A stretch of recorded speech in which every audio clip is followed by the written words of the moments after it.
Halo guys, apa kabarnya? Welcome back di Subprime Detector. Hari ini kita baru saja dapat update terbaru, press release terbaru dari Kementerian Luar Negeri terkait kunjungan kerja Menteri Luar Negeri kita, Ibu Retno Marsudi ke Rio de Janeiro, Brazil. Nah, dalam kunjungan kali ini, Bu Retno melakukan menghadiri dua pertemuan sekaligus, yaitu pertemuan G20 dan juga pertemuan MIKTA. Nah, MIKTA ini adalah organisasi yang dibentuk oleh 5 negara, yaitu Meksiko, Indonesia, Korea Selatan, Turki, dan juga Australia. Nah, teman-teman, dalam pertemuan ini lagi-lagi Menteri Luar Negeri kita, Bu Retno, kembali menekankan salah satu isu penting, yaitu terkait Gaza dan juga kekejaman Israel.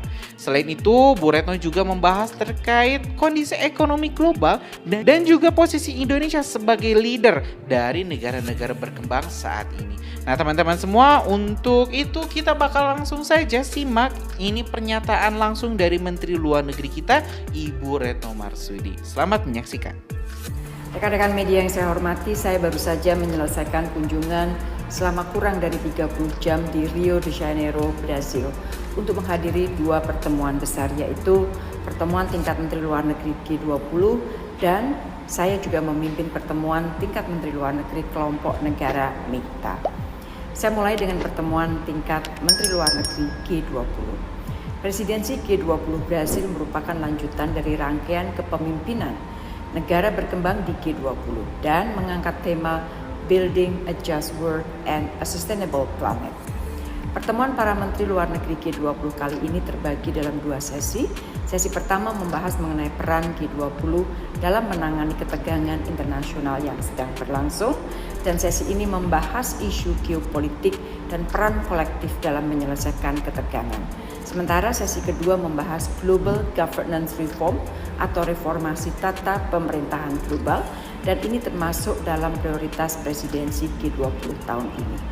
Karena singkatnya waktu saya di Brazil, saya hanya dapat menghadiri sesi pertama saja, yaitu tanggal 21 Februari, sementara sesi kedua dihadiri oleh Sherpa Indonesia, yaitu Duta Besar Trian Sahjani, karena saya harus terbang ke Den Haag untuk menyampaikan oral statement di depan International Court of Justice mengenai Palestina.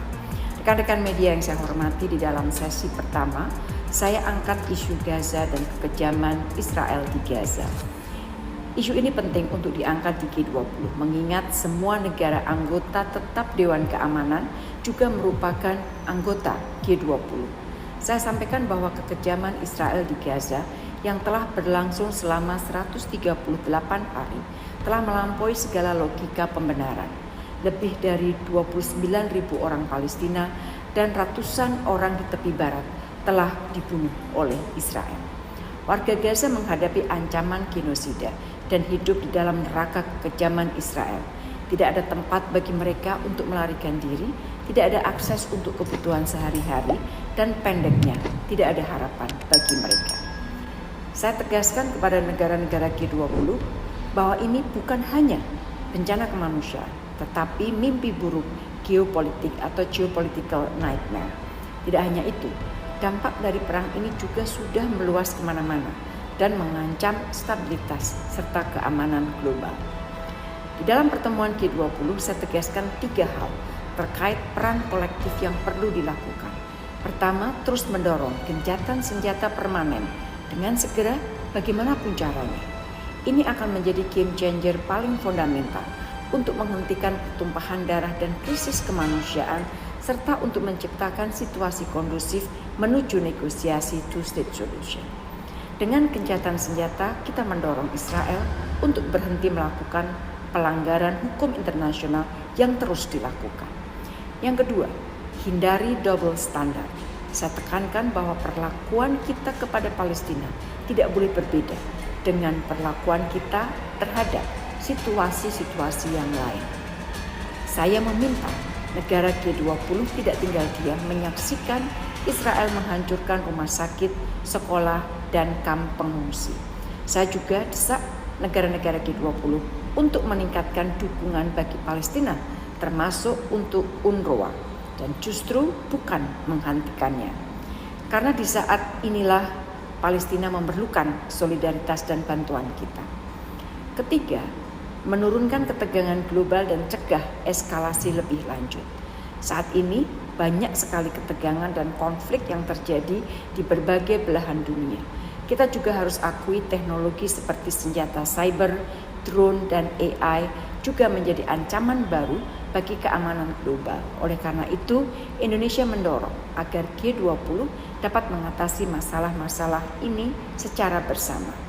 G20 harus bersatu dan harus menjadi katalis perubahan positif untuk setiap krisis. Mengakhiri statement saya sampaikan bahwa negara-negara anggota G20 memiliki tanggung jawab untuk menjadi kontributor bagi perdamaian dan stabilitas dunia. Rekan-rekan, dalam pembahasan sesi 1 ini, isu Gaza sangat menonjol. Hampir semua delegasi menyampaikan concern terhadap situasi kemanusiaan di Gaza. Dan selain isu Gaza, isu Ukraina masih disampaikan juga, terutama oleh negara-negara G7. Rekan-rekan media yang saya hormati, pertemuan kedua yang saya hadiri, tepatnya saya pimpin, adalah pertemuan para Menteri Luar Negeri MIKTA, mengingat Indonesia masih menjadi chair MIKTA. Di akhir pertemuan, Indonesia telah melakukan handover serah terima keketuaan MIKTA dari Indonesia ke Meksiko.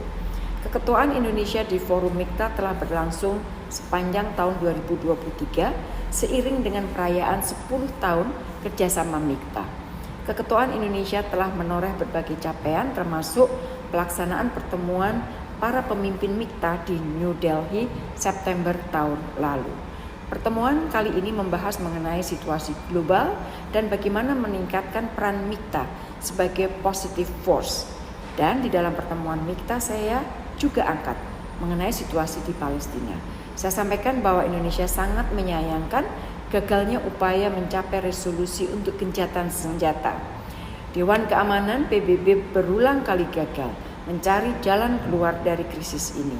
Dan ini menunjukkan bahwa tidak semua negara berkomitmen menjalankan hukum internasional secara konsisten. Ada double standard yang diberlakukan. Pada pertemuan MIKTA saya tegaskan 3 peran MIKTA sebagai positive force. Pertama, penguatan peran sebagai middle powers.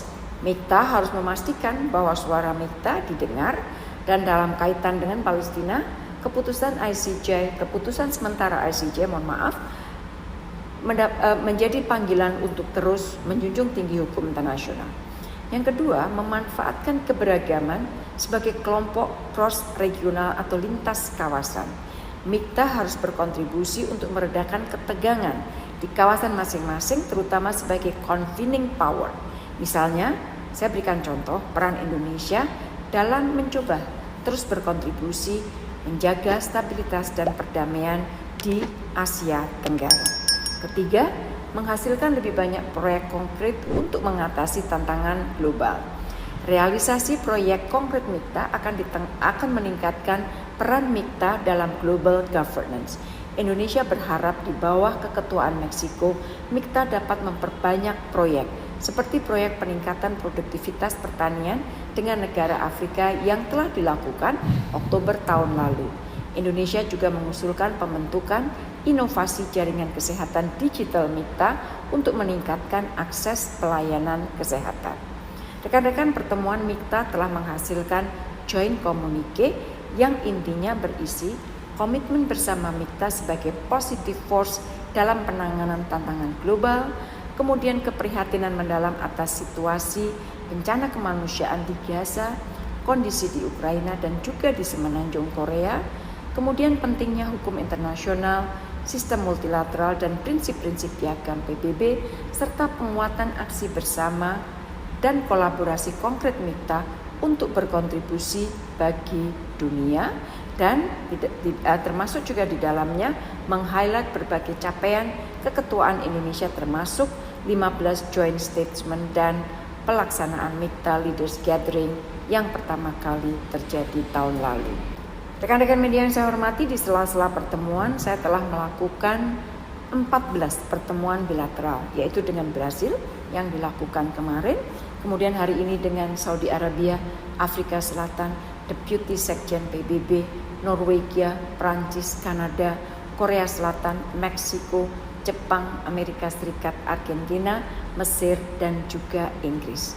Mengingat banyaknya pertemuan bilateral di sela-sela pertemuan G20 dan MIKTA, maka sebagian besar pertemuan dilakukan dalam bentuk poolside.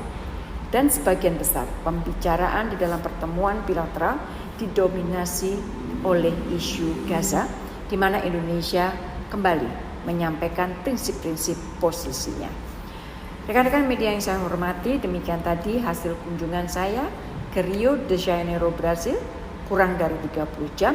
Selanjutnya saya akan langsung bertolak menuju Den Haag untuk menyampaikan oral statement untuk mendukung advisory opinion di Mahkamah Internasional atau International Court of Justice, dan juga akan ada beberapa pertemuan lainnya.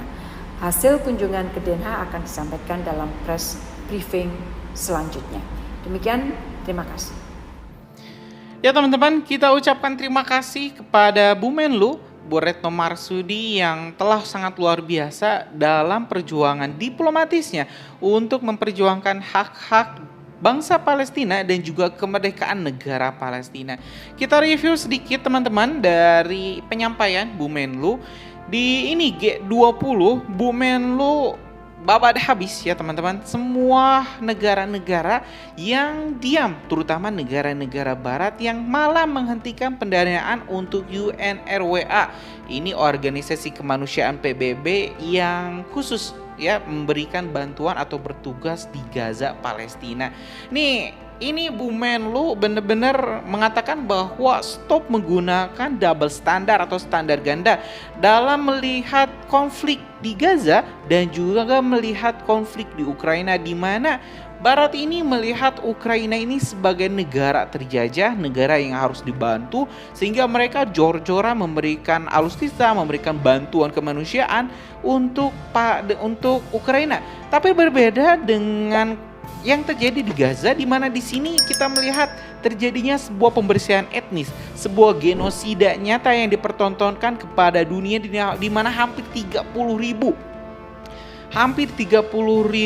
warga Gaza Palestina gugur akibat bombardir dari Israel, dan tentu ini tidak bisa dibiarkan, dan kita pun sangat sepakat dan gencatan senjata permanen harus segera diaktifkan. Ya, selanjutnya teman-teman semua, di sini Bu Menlu juga di pertemuan MIKTA juga membahas soal Gaza, di mana ini MIKTA ini adalah middle power atau kekuatan yang patut diperhitungkan, di mana ada 5 negara yang bergabung di sini, ada Meksiko, Indonesia, Korea Selatan, Turki, dan juga Australia yang tidak bisa dipandang sebelah mata. Ini adalah 5 negara, salah satunya juga Indonesia adalah negara dengan populasi muslim terbesar dan juga ekonomi tercepat pertumbuhannya. Dan teman-teman semua, nanti Bu Retno juga akan langsung terbang ke Den Haag, Belanda untuk memberikan oral statement ya, atau ini untuk memberikan oral statement terkait untuk memberikan oral statement di hadapan para majelis hakim ICJ atau International Court of Justice. Kalau di Indonesia sering disebut ini Mahkamah Internasional. Tentu di sini Indonesia bakal berhadapan dengan para diplomat atau lawyer dari Israel. Nah, nanti insya Allah kita bakal upload juga ini press release-nya yang nanti di Den Haag, dan juga mudah-mudahan kita dapat filenya di mana Menlu kita berpidato di hadapan seluruh dunia, disaksikan oleh seluruh dunia di ICJ. Ya, mungkin itu saja teman-teman semua informasi kita hari ini. Terima kasih telah menyaksikan video informasi dari Supreme Detector. Kita bakal lanjut di video selanjutnya. Assalamualaikum warahmatullahi wabarakatuh. Thank you guys.